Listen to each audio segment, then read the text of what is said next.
Voici comment le système te maintient comme un rat pauvre et docile. Tu te lèves à 6 heures, tu bosses 8 heures, tu payes des factures, tu recommences pendant 40 ans et puis tu meurs.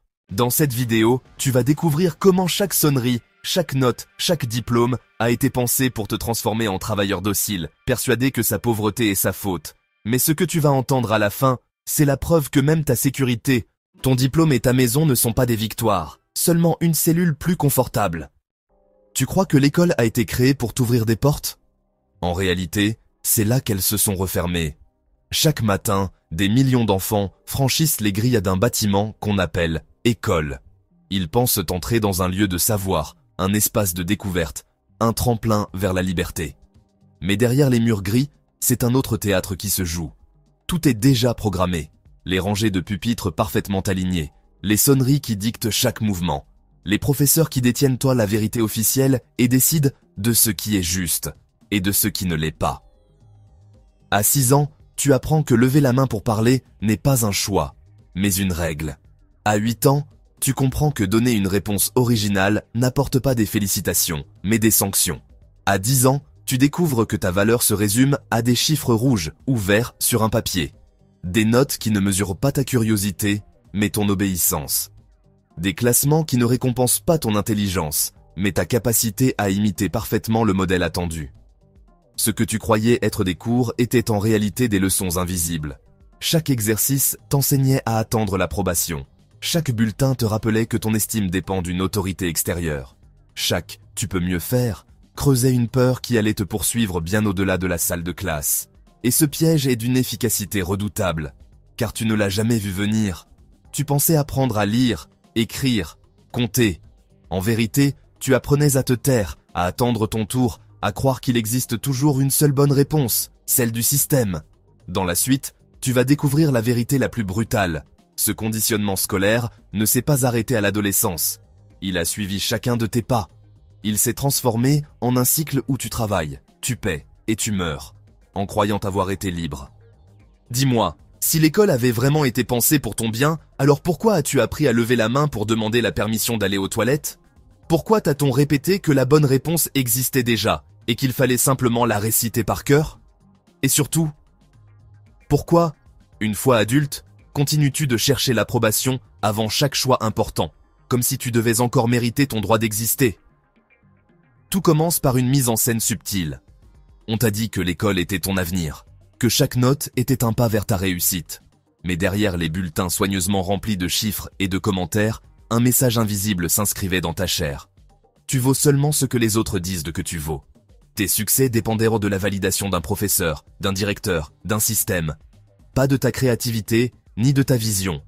Alors tu as appris à faire taire tes questions, à réprimer tes élans, à confondre conformité et intelligence. Tu pensais qu'on t'apprenait la discipline, mais en réalité, on t'enseignait l'obéissance.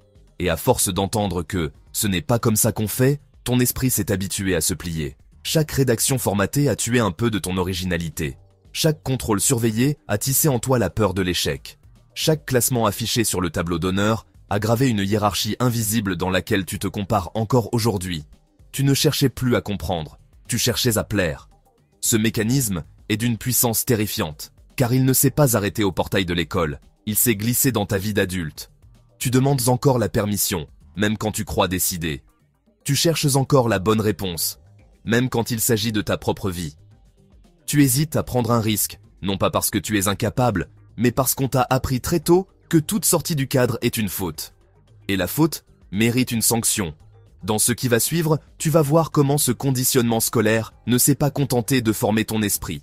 Il a dessiné le moule exact de ta vie adulte, ton travail, tes factures, ton sentiment d'être coincé dans une routine qui n'en finit jamais. Le véritable piège n'est pas seulement le travail qui t'attend à l'âge adulte. Le piège, c'est la manière dont on t'a dressé dès l'école à croire que ton temps, ton obéissance et ta conformité étaient à la mesure de ta valeur. Tu pensais apprendre pour t'élever, en réalité, tu étais évalué pour être classé. Ce n'était pas ton intelligence qu'on mesurait, mais ta capacité à rester assis, à te taire, à attendre ton tour. Regarde ton passé. Tu entrais dans une salle de classe comme dans une usine miniature. Les pupitres en rang, les sonneries qui dictent chaque heure, les files disciplinés pour aller à la cantine. À chaque instant, Ton corps apprenait la soumission au rythme d'autrui. Même ton droit le plus élémentaire, aller aux toilettes, dépendait d'une autorisation extérieure. Et ce qu'on appelait notes ou classement n'étaient pas des preuves de savoir, mais les premières factures de ton existence. Un bulletin chiffré qui disait déjà quelle place tu avais le droit d'occuper dans la société. Ce bulletin, c'était ton premier relevé bancaire symbolique. Combien tu valais dans le marché humain, chaque absence notée, chaque mot dans ton carnet, chaque note en dessous de la moyenne ajoutait une nouvelle étiquette. Paresseux, dissipé, incapable, médiocre. Et plus tu obéissais, plus on t'applaudissait. Plus tu t'effaçais, plus on te disait « sage ». Tu croyais apprendre la vie. Tu apprenais la conformité. Tu croyais accumuler des diplômes. Tu accumulais des chaînes. L'école ne t'apprenait pas à penser, mais à demander la permission. Elle ne t'apprenait pas à créer, mais à répéter. Et chaque récompense pour ton bon comportement scellait un peu plus ton rôle futur. Travailler, payer, recommencer. Et si tu crois encore que ce conditionnement s'arrête à la sortie de l'école, détrompe-toi. Juste après, tu vas voir comment ce réflexe d'obéissance ne disparaît jamais. Il s'installe dans ton travail, dans tes dettes, jusque dans la façon dont tu calcules ce que tu as le droit de vivre. On t'a toujours dit que l'école était là pour t'ouvrir des portes. Mais la vérité, c'est qu'elle en a surtout refermé, une par une, autour de toi. Alors, comment commences-tu à fissurer ces murs invisibles? Pas en rejetant tout en bloc, mais en apprenant à voir ce qui se cache derrière chaque rituel, chaque note, chaque diplôme. La première étape, c'est d'arracher le masque, comprendre que ce que tu as appris à l'école n'était pas neutre, mais orienté, et que tu peux désormais choisir d'apprendre autrement. Souviens-toi, tu t'asseyais à ton pupitre, tu attendais la sonnerie, tu demandais l'autorisation pour chaque geste. Ce que tu croyais être de l'organisation n'était qu'un dressage.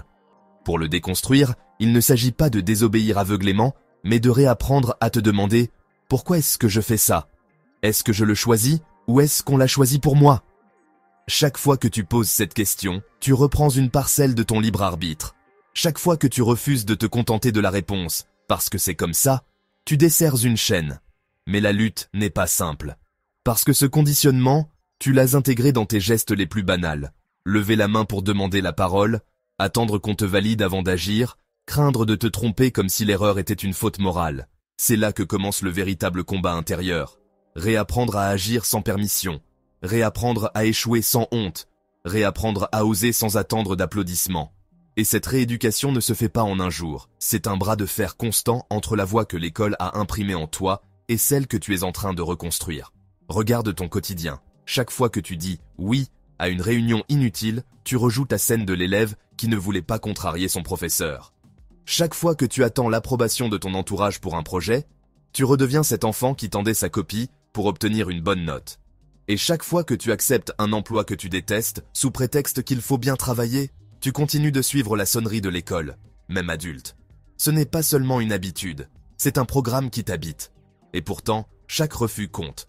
Chaque non est une fissure dans le mur. Chaque choix assumé est une révolte silencieuse. Tu ne fais pas que désobéir, tu réapprends à exister. Et ce basculement, tu le ressens dans ta chair. Moins de peur, plus de souffle, moins de dépendance au jugement, plus de clarté dans tes décisions. Ce n'est pas une victoire spectaculaire, mais une victoire intime, concrète, mesurable dans la façon dont tu reprends possession de ton temps, de tes pensées, de tes choix. Mais tant que tu crois que ce conditionnement s'arrête au mur de l'école, tu n'as pas encore vu l'ampleur du piège, parce que ce dressage ne disparaît pas avec ton diplôme. Il se prolonge dans tes dettes, dans ton travail, dans la façon dont tu mesures ta propre valeur. Et c'est là que le masque tombe, vraiment. Dans la deuxième partie, tu vas découvrir comment l'élève docile se transforme en adulte endetté, et comment le système a prévu dès le départ que tu n'aurais jamais les moyens de sortir de la roue des rats. Tu croyais que ta vie commencerait vraiment le jour où tu quitterais l'école ?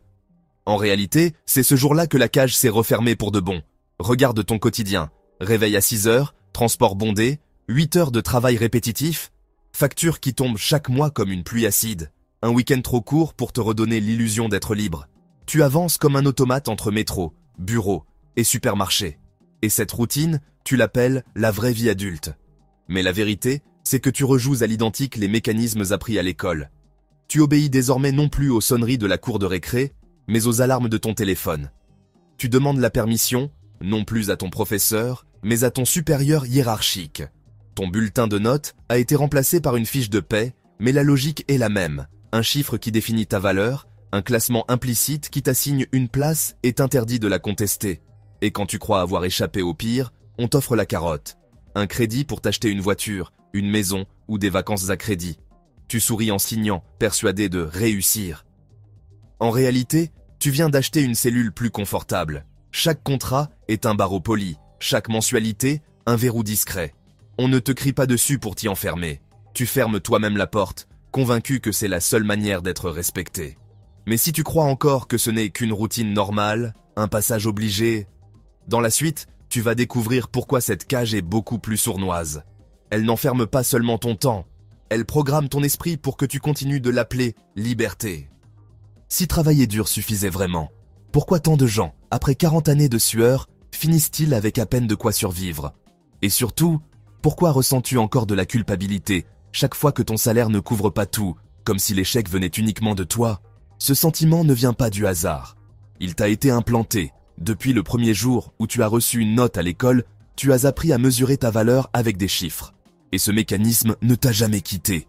Ton bulletin s'est transformé en fiche de paie, ton appréciation scolaire en évaluation annuelle. Tu crois qu'il s'agit d'un progrès, mais c'est la même logique. Ton identité réduite à des colonnes de performance. Alors, quand tu n'arrives pas à tout payer, tu ne contestes pas le système qui t'épuise. Tu te dis que tu n'es pas assez bon. C'est là que réside la perversité. On t'a répété, si tu fais des efforts, tu réussiras. Mais les données racontent une autre histoire. En France, le destin financier d'un enfant dépend avant tout du revenu de ses parents. Naître dans un foyer aisé, c'est commencer la course avec plusieurs longueurs d'avance. Naître dans un foyer modeste, c'est courir avec des poids attachés aux chevilles. Et pourtant, on te fait croire que si tu restes en arrière, c'est que tu n'as pas couru assez vite. Alors tu multiplies les heures, tu acceptes les sacrifices, tu t'épuises pour prouver que tu mérites mieux. Tu serres les dents devant un patron qui t'humilie, tu avales ton stress comme si c'était normal, tu acceptes des conditions que tu n'aurais jamais tolérées si tu n'étais pas pris à la gorge par le loyer, les factures, les dettes. Et chaque mois, quand ton compte s'approche du rouge, ce n'est pas le système que tu accuses, c'est toi. Tu te dis que tu aurais dû travailler plus, négocier mieux, consommer moins. Tu deviens à la fois le prisonnier et le geôlier, et c'est là que réside le piège ultime. Ce n'est pas seulement ton temps qu'il vole, c'est ta perception de ta propre valeur. Car dans ce qui va suivre, tu vas voir comment ce système te transforme en produit mesurable, classé, coté, comme si ta vie entière n'était plus qu'un dossier à rentabiliser. Le véritable piège ne se limite pas aux factures qui s'accumulent. Le piège, c'est ce qu'elles construisent autour de toi. Un dossier invisible qui t'étiquette, te classe, te réduit à une variable. Tu crois être évalué comme une personne responsable. Mais en réalité, tu es noté comme un produit qu'on scanne. Chaque virement effectué devient une preuve de docilité. Chaque retard devient une tâche ineffaçable. Ce n'est plus toi qu'on regarde, c'est ton profil.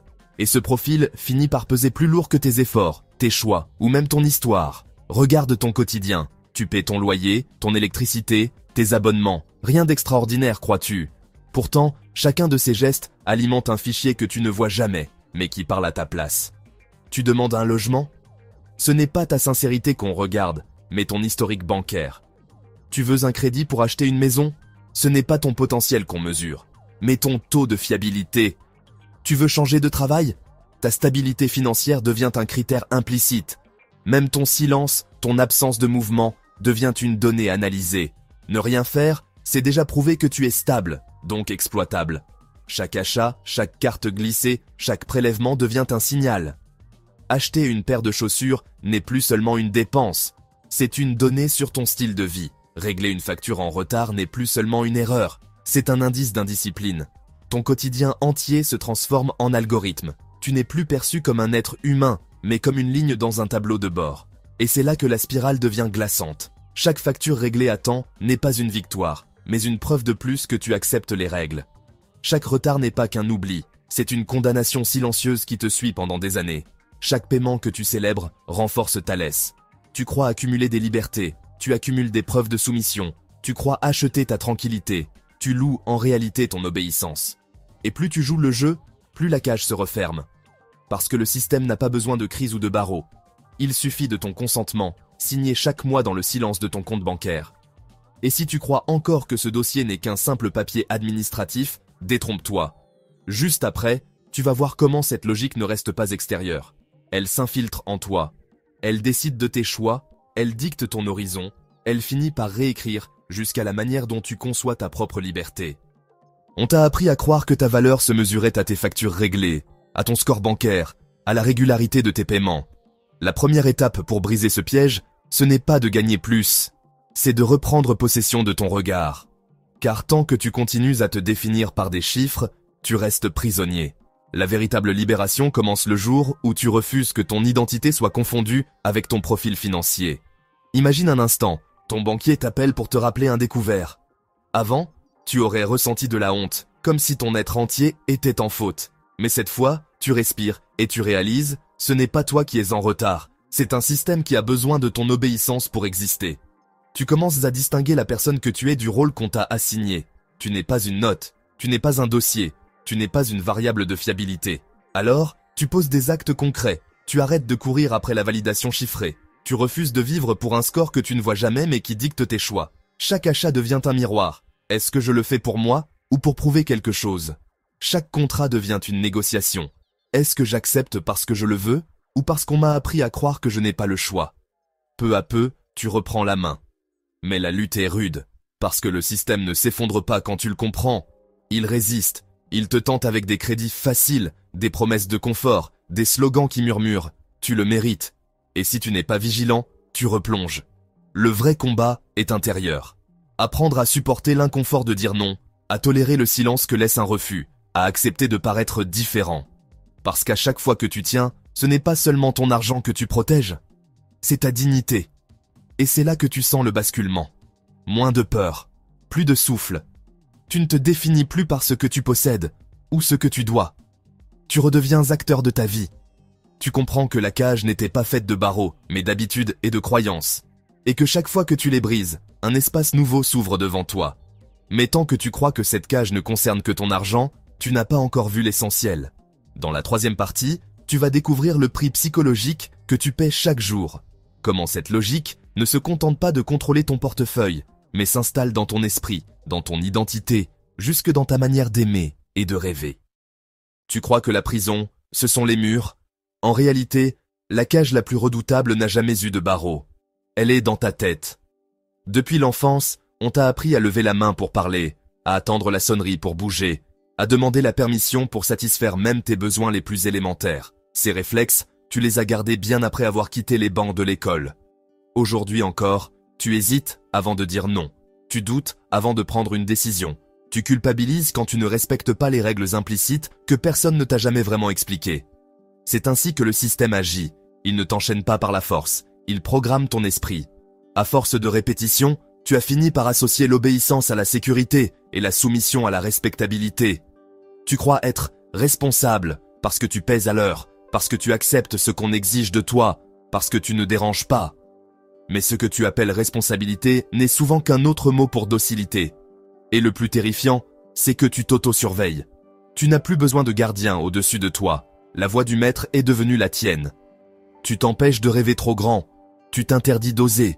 Tu corriges toi-même tes propres désirs avant même qu'ils puissent exister. Le système n'a plus besoin de répression. Il a réussi l'impensable. Il a colonisé ton esprit. Et si tu crois que ce mécanisme ne fait que t'encadrer, attends de voir. Dans la suite, tu vas découvrir comment cette prison mentale ne se contente pas de limiter tes gestes. Elle te vole ton identité jusqu'à te faire croire que tes chaînes sont tes choix. Et si le plus grand piège n'était pas ton travail, ni tes factures, ni même tes dettes, mais la voix silencieuse qui habite déjà ton esprit, celle qui te dicte quand parler, quoi acheter, ce que tu peux oser et ce que tu dois taire, alors pose-toi une question simple. Est-ce vraiment toi qui décides ou est-ce cette voix qui répète, depuis l'école, ce que tu dois faire pour être normal? Depuis l'enfance, on t'a appris à attendre l'autorisation, lever la main avant de parler, demander la permission pour aller aux toilettes, rendre des devoirs notés, classés, comparés. Et aujourd'hui, sans que tu t'en rendes compte, tu continues d'attendre. Tu attends que ton chef valide ton travail, que ton banquier valide ton projet, que tes proches valident tes choix. Le réflexe scolaire ne s'est jamais éteint. Il s'est transformé en automatisme adulte. Ton esprit a été dressé pour rechercher des notes. À l'école, c'était un bulletin. Dans la vie, c'est ton crédit. ton salaire, tes diplômes accrochés au mur. Ce n'est plus seulement ton savoir qui est mesuré, c'est ta valeur. Chaque point validé, chaque score financier, chaque félicitation ressemble à une caresse. Chaque erreur, chaque refus, chaque retard devient une morsure. Et peu à peu, tu n'as plus besoin d'un surveillant extérieur. Tu t'auto-surveilles. Tu ajustes ton ambition pour rester dans les limites. Tu te punis toi-même quand tu n'atteins pas la barre fixée par d'autres. Regarde bien le piège. Tu ne dis plus « je veux », tu dis « je dois ». Tu ne choisis plus par désir, mais par peur. Peur de décevoir, peur de perdre, peur de ne plus être reconnu. Tu crois avancer, mais chaque pas est calibré pour rester dans la ligne. Et ce qui est terrifiant, c'est que tu crois que cette voix intérieure est toi. En réalité, ce n'est que l'écho d'un système qui parle à travers toi. Un jour, tu t'entends dire « je ne peux pas, ce n'est pas raisonnable ». Non parce que tu n'en es pas capable, mais parce que ton esprit a confondu prudence et soumission. Et c'est à ce moment précis que le piège devient total. Quand tu n'as même plus besoin d'entrave visible, parce que la cage est déjà dans ta tête. Et si tu crois encore que cette voix n'est qu'une petite gêne, attends de voir comment, dans ce qui va suivre, elle dicte déjà tes gestes les plus simples, de la façon dont tu gères ton temps, à la manière dont tu parles à ton patron ou à ton banquier. Tu vas découvrir que ce conditionnement n'est pas seulement une influence, c'est le véritable architecte de ta vie. Le véritable piège n'est pas seulement ton travail ni tes factures. Le vrai piège, c'est ce qui s'installe dans ta tête, une voix intérieure qui ne t'appartient pas, mais que tu crois être la tienne. Tu crois penser librement, mais en réalité, tu répètes des injonctions qui t'ont été implantées depuis l'école.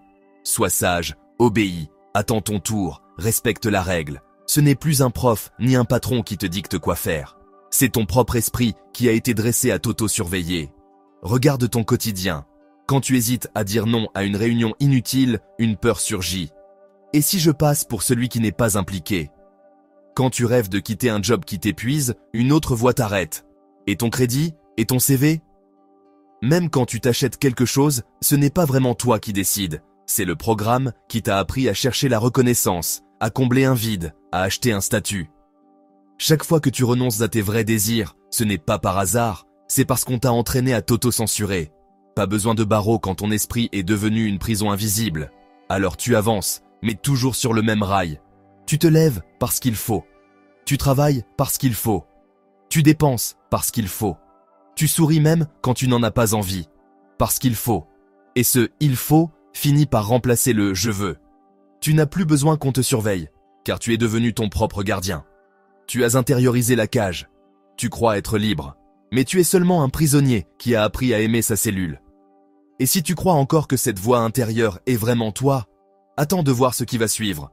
Car juste après, tu vas comprendre qu'il existe un moyen de la démasquer. Un moyen de distinguer tes vrais choix des ordres que l'on a gravés dans ton esprit. Et c'est là que commence la véritable sortie de prison. On t'a toujours laissé croire que pour briser tes chaînes, il fallait plus d'argent, plus de diplômes, plus de sécurité. La vérité, c'est que tu n'as pas seulement besoin de ressources extérieures. Tu dois d'abord arracher le masque qui s'est collé à ton propre esprit, parce que l'ennemi le plus redoutable, ce n'est pas ton patron, ni l'État, ni la banque. C'est cette petite voix en toi qui a fini par répéter leur discours comme une prière. Sois raisonnable, reste tranquille, attends ton tour. Regarde ton quotidien. Chaque fois que tu as voulu dire non, cette voix a murmuré « tu risques trop ». Chaque fois que tu as rêvé d'autre chose, elle a soufflé « ce n'est pas le bon moment ». Peu à peu, tu ne vis plus, tu gères, tu ne décides plus, tu t'autorises à peine. Et ce mot « gérer » devient ton identité. Tu gères ton argent, tu gères ton emploi du temps, tu gères tes émotions. Mais gérer n'est pas vivre. Alors, il faut commencer par fissurer cette mécanique invisible. Par des gestes minuscules mais radicaux. Quand tu dis non à une réunion inutile, ce n'est pas un détail administratif. C'est un acte de libération. Quand tu attends 24 heures avant d'acheter ce qui semblait urgent, tu n'économises pas seulement de l'argent, tu reprends 1 heure de ta vie. Quand tu choisis de marcher dehors plutôt que de plonger une énième fois dans ton écran, tu envoies un message clair. Ton temps ne se vend plus au rabais. Mais ce combat est brutal. Parce qu'il ne se joue pas seulement contre le système, il se joue contre toi-même. Chaque fois que tu poses une limite, tu entends déjà la vieille peur. Et si je perds ma place? Chaque fois que tu refuses, tu sens ton cœur s'emballer. comme si tu étais en train de trahir une loi sacrée. Ce vertige est normal, c'est la preuve que tu es en train de sortir de la cage. Et plus tu tiens, plus tu brises de chaînes invisibles. Tu crois que ces petits gestes ne changent pas grand-chose. C'est faux. Chaque non devient une victoire intime. Chaque minute reprise à la routine devient une preuve que tu n'es pas qu'un rôle, mais une personne. Chaque dépense choisie, chaque limite posée, chaque silence préservé devient une fissure dans les murs de la prison. Et au fur et à mesure, tu ne rachètes pas seulement du temps, tu rachètes ton identité. Mais voilà la vérité que tu refuses encore de voir. Même si tu réussis à briser une partie de la cage, le système a déjà inscrit en toi un prix invisible, bien plus lourd. Ce prix, tu le payes déjà, sans le savoir. Il ne se mesure pas en euros, mais en fatigue psychologique, en perte d'élan, en résignation quotidienne. Juste après, tu vas découvrir ce coût caché. Le prix psychologique que tu verses chaque jour, sans jamais l'inscrire dans ton budget. Tu crois n'avoir perdu que du temps, mais en réalité, c'est ton identité qui s'efface. Et c'est dans la vidéo suivante que tu vas comprendre pourquoi tant de gens travaillant jusqu'à 65 ans, pour finir avec presque rien, ni argent, ni vie. Jusqu'ici, tu as vu comment dès l'école, on t'a dressé à obéir plutôt qu'à penser. Tu as compris que ta vie d'adulte, avec ses factures et ses crédits, n'était qu'une continuité de cette cage invisible. Et tu as pris conscience que le piège le plus puissant ne se trouve pas à l'extérieur, mais dans ton esprit, devenu ton propre geôlier. Mais ce que tu viens de découvrir, ce n'est qu'une partie du chemin. Si tu t'arrêtes maintenant, tu vas continuer à courir comme des millions de personnes avant toi, à croire que ta liberté viendra plus tard, à répéter un scénario qui t'épuise et te laisse avec presque rien. Parce qu'il te manque la pièce centrale du puzzle, le mensonge de la retraite. On t'a fait croire que ton salut arriverait à 65 ans. Mais la vérité, c'est que pour la majorité, ce jour-là, il est déjà trop tard. Et c'est ce que tu vas découvrir dans la vidéo qui va s'afficher à l'écran. Tu vas comprendre pourquoi des générations entières travaillent en 40 ans pour finir avec à peine 1 200 € par mois, et comment toi, tu peux briser ce plan avant qu'il ne soit trop tard. Sans cette révélation, tu risques de perdre non seulement ton argent, mais aussi ta vie, en troquant chaque jour contre une promesse qui n'arrive jamais. Regarde la vidéo maintenant, avant de dire un nouveau « oui », qui pourrait te coûter une décennie entière.